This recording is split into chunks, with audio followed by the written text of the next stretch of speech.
Bom dia, a paz do Senhor para todos os amados irmãos e que Deus abençoe meus amigos, a todos que acompanham o canal Flávio Santos, que é o canal da família cristã. Hoje quero estar aqui iniciando com vocês um estudo da Palavra de Deus.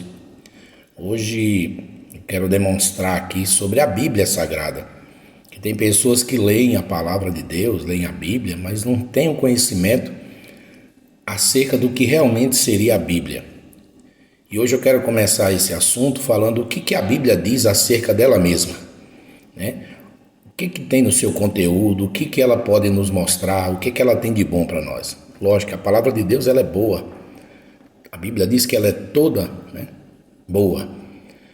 E nessa introdução que nós vamos aqui iniciar nesse estudo, eu quero falar aqui com vocês, vamos estar lendo o que diz a Bíblia, chamada também de As Escrituras, é a única palavra de Deus. Ela dá a mensagem do Senhor ao mundo.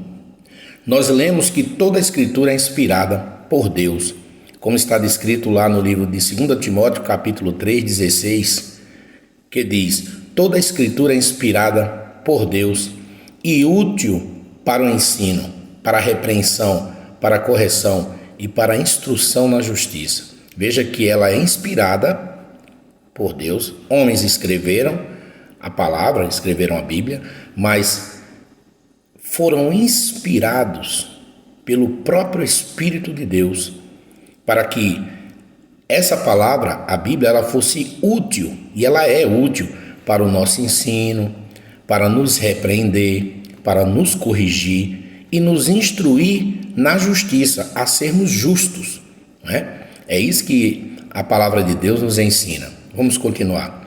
E isso significa que Deus dirigiu os homens quando a escreveram. A Bíblia contém, ou ela é composta de 66 livros, sendo 39 livros no Antigo Testamento, e 27 livros no Novo Testamento. Você fala assim, pastor, mas para que tem que contar os livros, quantos livros tem? Pasmem, existem muitos irmãos que estão na igreja, muitos cristãos, que nem sabem disso, que a Bíblia ela é composta de 66 livros. É uma coleção, uma coletânea de livros, uma biblioteca dentro de um livro. Onde você vai lá, vou pegar o livro de Gênesis, aí está lá tudo contido, tudo num só espaço. Só que diz que ela tem uma divisão: Antigo Testamento, a Antiga Aliança, e a Nova Aliança a partir de Jesus, a partir do seu nascimento, chamado de Novo Testamento, que contém 27 livros, totalizando 66 livros. Então, 39 no Antigo Testamento e 27 no Novo Testamento. Isso aí você não vai esquecer mais, Isso aí é para a gente estar atento. Quando as pessoas nos perguntarem quantos livros tem a Bíblia, você já sabe, tem 66 livros, sendo que 39 no Antigo Testamento e 27 no Novo Testamento. O Senhor Jesus Cristo disse: a Escritura não pode ser anulada. João 10:35 vai nos dizer isso. Olha o que diz: se ele chamou deuses aqueles a quem veio a palavra de Deus, entre parênteses diz, e a Escritura não pode ser anulada. Então a palavra de Deus, já tentaram de tudo, já fizeram de tudo anular a palavra, mas ela subsistiu porque foi o próprio Deus quem inspirou os homens para que essa palavra chegasse a mim e a você. Continuando o texto diz, continuando o nosso estudo diz: nós devemos dar à Bíblia o seu devido valor, como Jesus o fez. É um livro cheio de ações, de milagres, de profecias e de poemas.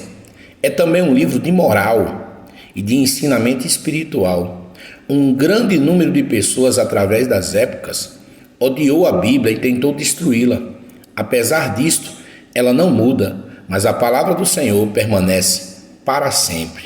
Tentaram fazer de tudo, para que a Bíblia Sagrada ela não subsistisse. E aí ela continua a mesma palavra, como diz aqui, 1 Pedro, capítulo 1, verso 25. Mas a palavra do Senhor permanece para sempre. Essa é a palavra que foi anunciada a vocês. A palavra de Deus ela continua sendo o que ela realmente é. No Velho Testamento, vamos falar um pouquinho do Velho Testamento. O Velho Testamento, o Gênesis, o primeiro livro da Bíblia, conta-nos o início de todas as coisas, mas não de Deus, porque Deus existe desde a eternidade. Veja que o livro de Gênesis, que é o primeiro livro da Bíblia, ele vai falar do início de todas as coisas, mas não vai falar de Deus. Por quê? Porque o próprio Deus foi quem criou essas coisas. Então ele já existe, né? Ele já existia, ele é eterno, ele vive, né, antes e viverá depois de tudo isso. O princípio do mundo, da vida do homem, do pecado, da salvação, do casamento, do lar, das nações, da música, da literatura, da ciência, de tudo o que nós conhecemos nos é revelado neste livro. Vocês percebem que este livro ele fala de tudo que você imaginar, da música, da literatura, da ciência, né, do casamento, do pecado, da salvação. É um livro completo, né, um livro de revelação completo, onde você não precisa buscar em autoajuda. É importante a autoajuda, sim, mas a palavra de Deus, ela é a super autoajuda, né? Que vem do céu, vem do alto, né? Hello. Que vem do alto, entendeu? Mas diz aqui, ó, continuando o nosso estudo, diz assim: depois de Gênesis, os 16 livros de Êxodo a Esté contam uma boa parte da história de Israel, enquanto os 5 livros poéticos, Jó, Salmos, Provérbios, Eclesiastes e Cânticos de Salomão, contêm poemas e canções. Está vendo que dentro do próprio Velho Testamento, Antigo Testamento, existem subdivisões. Os 5 primeiros livros da Bíblia, depois vem mais 16 livros, né, que vai falar, que vai lá de Êxodo a Esté. Uma boa parte dela vai falar sobre poemas e outra parte vai falar sobre a história do povo de Israel. Os 17 livros seguintes, que é para completar os 39, vai de Isaías a Malaquias, que são os profetas maiores, não porque eles foram maiores, mas é porque a extensão dos livros são com mais conteúdo ou com mais capítulos, e os profetas menores, que são com menos capítulos, tá? E diz aqui, ó, e dão muitas mensagens de Deus aos israelitas e muitas profecias acerca do futuro deles.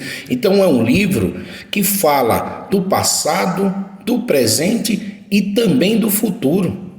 Olha que coisa maravilhosa, coisas que ainda vão acontecer, está descrito nesse livro.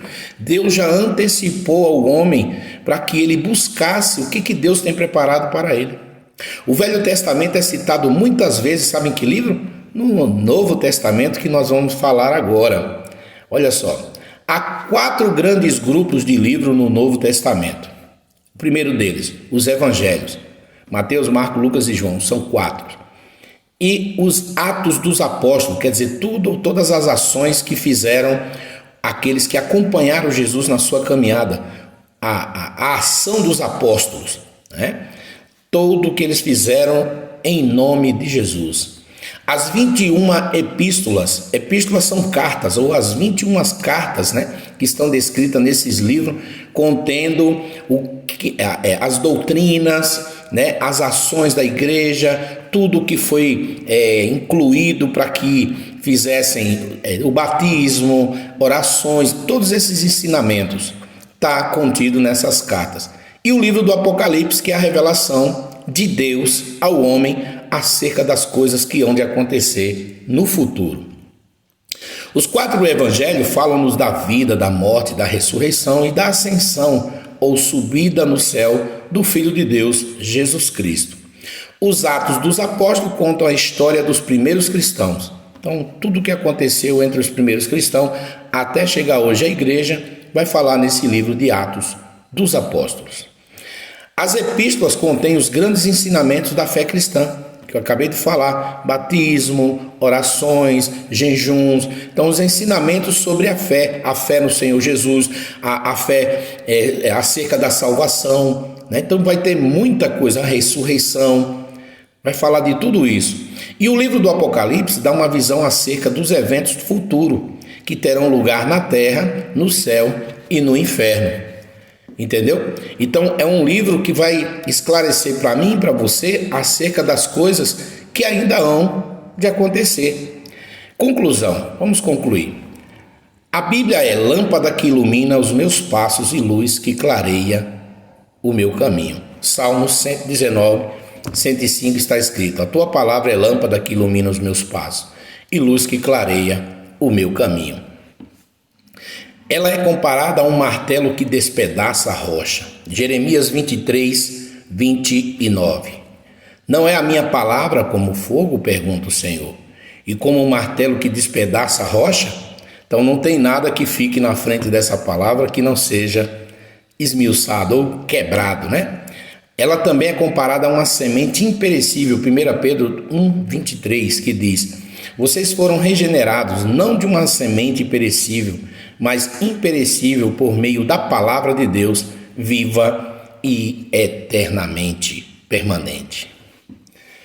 E ela também é comparada a uma espada de dois gumes, Hebreus 4, 12, que diz: pois a palavra de Deus é viva e eficaz, e mais afiada que qualquer espada de dois gumes. Ela penetra até o ponto de dividir a alma e espírito, juntas e medulas, e julga os pensamentos e as intenções do coração. Isso aqui é bem importante. Está dizendo que a palavra de Deus ela é viva, ela tem vida e ela não falha, ela é eficaz. Ela vem para nos consertar, nos fazer com que andemos em justiça. E diz que ela é afiada de uma forma que ela penetra até o ponto de dividir alma e espírito. É a única coisa que pode dividir a alma do espírito, é a palavra de Deus. Juntas e medulas também. E julga os pensamentos e as intenções do coração. Então não adianta você querer falar uma coisa para alguém ou para próprio Deus, ou pedir algo em oração, ou falar algo que você será julgado, eu serei julgado, nós seremos julgados pelas intenções do nosso coração ou pelos nossos pensamentos, porque Deus nos conhece. Amém? Que essa palavra fique no meu e no seu coração, porque acreditamos que a palavra de Deus ela é única, e se pormos em prática os seus ensinamentos em nossas vidas, pode ter certeza, vai fazer uma diferença muito grande. Que Deus te abençoe nesta manhã com esta palavra e com esse ensinamento. Amanhã darei continuidade a esse estudo e que Deus possa te iluminar, que você tenha esse conhecimento sobre a Bíblia Sagrada. Tchau. A paz do Senhor para vocês.